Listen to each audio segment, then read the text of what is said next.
फतेवन missile के launch officer captain Munib Jamal इस वक्त मेरे साथ मौजूद है। मुनीब, जरा बताइएगा सबसे पहले तो लॉन्च के वक्त आपकी क्या जिम्मेदारियां थी? बीइंग लॉन्च ऑफिसर, मैं अपने लॉन्चर डेट को ओवरऑल कमांड कर रहा था। अपने लॉन्चर डेट की ट्रेनिंग, उनकी सारी उनकी कैपेबिलिटी के मुताबिक उनको ट्रेन करना, और जो हमारी रिस्पांसिबिलिटी है उनके मुताबिक अपने मिशन को एग्जीक्यूट करना मेरी रिस्पांसिबिलिटीज़ में आता है। तो ट्रेनिंग तो आपकी होती है भरपूर किस्म की, बिल्कुल। ताकि जब भी जंग का वक्त आए you are prepared for it. Yes. लेकिन इमोशंस तो ट्रेनिंग वाले नहीं हो सकते। इमोशंस उस वक्त जज्बात जो होते हैं कि इंडिया के साथ आपका मुकाबला है, उन्होंने हमला किया, जवाब देना है। बिल्कुल। इमोशंस क्या थे उस वक्त आपके, और उनको कैसे कंट्रोल करते हैं फिर? इमोशंस पे कंट्रोल भी बेसिकली हमारी ट्रेनिंग का हिस्सा ही होता है कि जब भी हमें मौका मिले अपने दुश्मन को कारा जवाब देने का, तो हम उसके लिए तैयार रहते हैं। तो 10 मई को जब हमें मौका मिला, तो अल्लाह की मेहरबानी से हमने अपनी अहदाफ को अच्छी तरह निशाना बनाया, और इसमें अल्लाह का शुक्र मैं अदा करना चाहता हूँ। और आप भी जिस लॉन्च टीम के साथ थे, तमाम आपने जो फतेवन फायर किए, जगह पे लगे, टारगेट पे हिट किए, कामयाबी हुई? बिल्कुल ऐसे ही था। हमारे 2 टारगेट्स थे, हाँ। जिसमें रजौड़ी एयरबेस और मामून एयरबेस हमें टारगेट दिया गया था, जिसमें हमने सक्सेसफुली इंगेज किया। मेजर मामून के साथ थे आप? जी बिल्कुल। अच्छा। मेजर मामून के साथ। जहाँ से आपने लॉन्च किए फतेवन मिसाइल, तो वहां पे तो वीडियोस में हमने देखा कि सिविलियन आबादी भी थी। बिल्कुल बिल्कुल। उनका क्या उस वक्त रद्द अमल था इस पर? सिविलियंस की जो रिएक्शंस थी वो तो तमाम मुल्क ने वीडियोस में देख ही ली जी। लेकिन उनका उधर मौजूद होना हमारे लिए भी एक कॉन्फिडेंस में बिल्ड हौसला अफजा बात होगी आपके लिए। हाँ। अफजाई हमारी उसमें से बढ़ के आवाम भी हमारे साथ खड़ी है। हमने तो इनिशियली कोशिश की थी कि आवाम थोड़े साइड पे हो जाएं, लेकिन हमने जब उनका जज्बा देखा कि वो साइड पे नहीं हो रहे, तो फिर हमने अपनी जो प्रोसीजर, उनके जज्बे से आपको भी एतमाद मिलता है। बिल्कुल। हवलदार मोहम्मद शोएब, जिन्हें मार्का हक में सुएज कमेंडेशन कार्ड से नवाजा गया, वो इस वक्त मेरे साथ मौजूद है। शोएब, जरा बताइएगा कि उस दिन एक तो जज्बात क्या थे और आपकी जिम्मेदारियां क्या थी? सर, उस दिन मैं अपने लॉन्चर पे नंबर 1 की ड्यूटी परफॉर्म कर रहा था।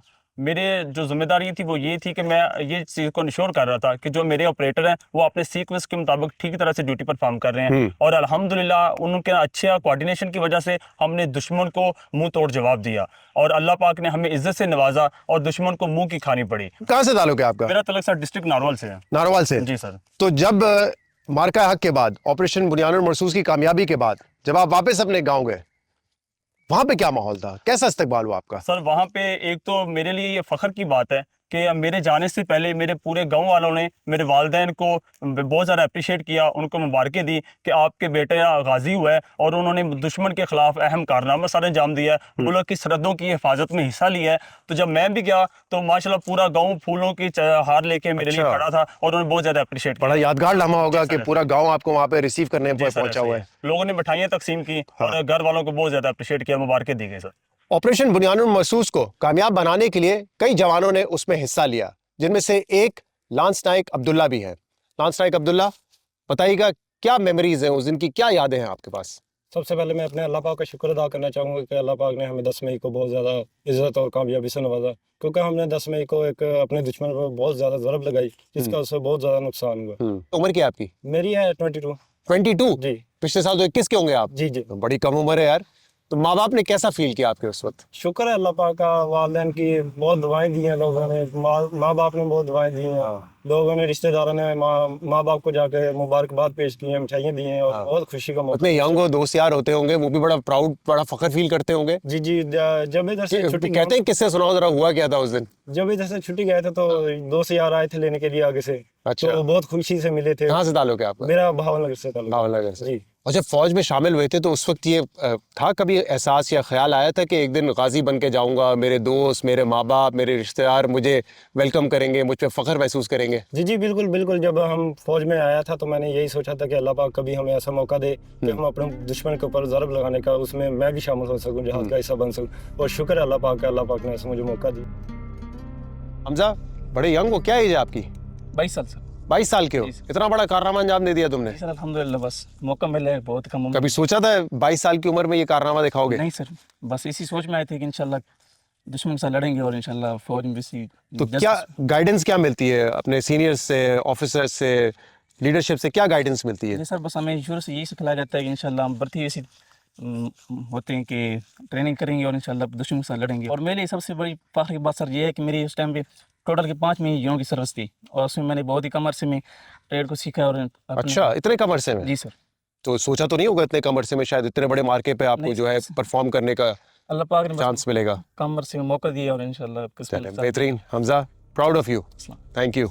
मार्का हक में सूबेदार सुमार मल को भी कमेंडेशन कार्ड से नवाजा गया। इनकी एफर्ट्स की वजह से।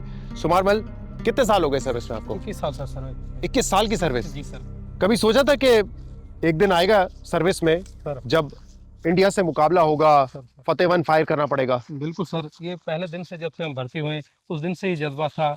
भर्ती होने से पहले भी और बाद में यही सोचते थे कि अल्लाह ने कब हमें मौका देना है। तो वही 10 मई का दिन था और अल्लाह ने वो मौका दिया और हमने दुश्मन को एक कारी ज़र्ब लगाई। तो उसमें मेरा भी तो मतलब 20 साल बाद जाके सर्विस के आपको ये मौका मिला जो आप पहले दिन से सोच के आए थे बिल्कुल सर। कि जब मौका मिलेगा तो ये करेंगे। सर, तो जिम्मेदारियां क्या है फतेह वन जब लॉन्च करते हैं, लोड करते हैं, आपकी जिम्मेदारियां क्या है? मेरी जिम्मेदारी इसमें इस यूनिट के साथ मैं एज ए टेक्नीशियन हूँ सर। मेरा काम है कि लॉन्चर की टेस्टिंग, मेंटेनेंस और उसको फिट फॉर वार रखना है, जिसमें मैं कामयाब रहा। शुक्र अल्लाह। सही है। और एक टीम एफर्ट होता है, सारे साथ होते हैं आपके और ऑफिसर्स वगैरह की गाइडेंस वगैरह, वो कितना मैटर करती है? बिल्कुल सर, मेरे जूनियर्स और मेरे सीनियर जो मेरे साथ होते हैं, ये मिलके एक टीम वर्क होता है। टीम वर्क की मदद से हमने ये जितने भी फतेह वन मीज़ान और प्लस जो लॉन्चर है उसको मेंटेन रखा और आपने देखा है और पूरी दुनिया ने देखा माशाल्लाह फतेह वन फायर हुआ और तब एक्यूरेट उस पे हिट भी। उस्मान, ताल्लुक कहाँ से है आपका? मेरा ताल्लुक उमरकोट से है। उमरकोट से है? अच्छा, मैं गया हूँ उमरकोट, बड़ी जबरदस्त जगह है। जी तो वहाँ जब गए तो क्या माहौल था वहाँ पर? उमरकोट सर मेरे लिए और मेरे कौम के लिए एक फख्र का लम्हा था। जब मैं गया तो पूरी कौम और मेरा जो खासतौर मेरा खानदान है वो मेरा इंतजार कर रहा था और जहाँ मैं उतरा सब वहाँ पे फूलों के हार लेकर मेरा इस्तकबाल के लिए खड़े थे और मेरी एक बहुत बड़ी खुशी की बात है। यकीनन पूरी कौम के लिए बड़ी खुशी की बात थी। हम सबको बड़ा फख्र है और ये बताता है कि कोई तफरीक नहीं है रंग, नस्ल, मजहब में। और इसी वजह से पाकिस्तान आर्मी जो है वो प्रोफेशनल्स की आर्मी कहलाती है कि कोई तफरीक नहीं है, कोई फ़र्क नहीं किया जाता। और उसका नतीजा ये है कि ऐसे जवान, ऐसे सूबेदार पाकिस्तान को नसीब हुए हैं जिसकी वजह से ऑपरेशन बुनियानुल मरसूस और मार्का हक में हमें कामयाबी हासिल हुई।